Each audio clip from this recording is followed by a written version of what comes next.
Welcome to a special edition of The Sound of Fashion.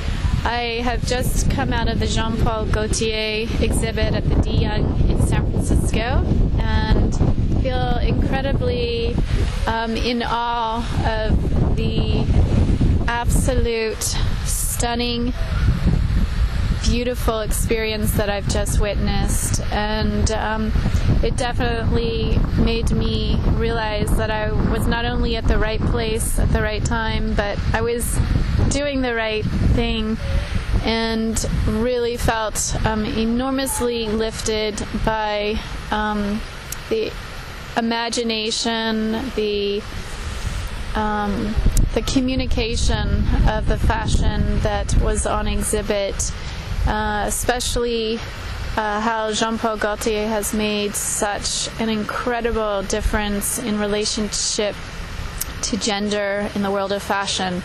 And perhaps that was really the greatest impact for me at this particular exhibition, and the story of, again, how he really tried to break down those walls and to really address equality and statements in relationship to how we dress, and how there really are no gender boundaries if we choose to see fashion that way.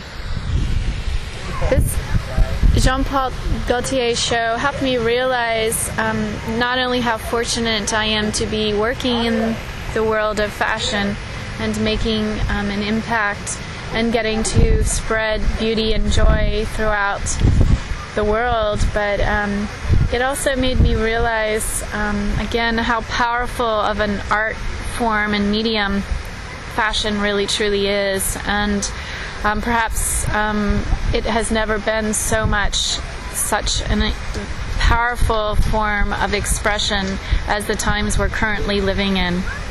In the film that we just saw, which was the world premiere of his biography,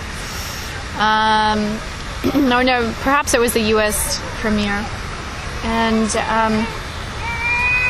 they asked how he went about his inspiration, and he said that he always came up with themes, whether the theme came from music or any part of life, but that's how he approached his designs, with a theme.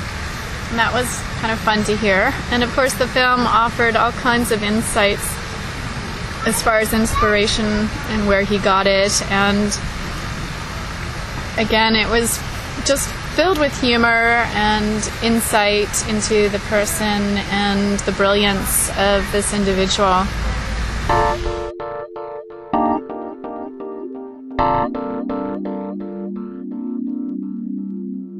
Style and pattern. Ciao, ciao.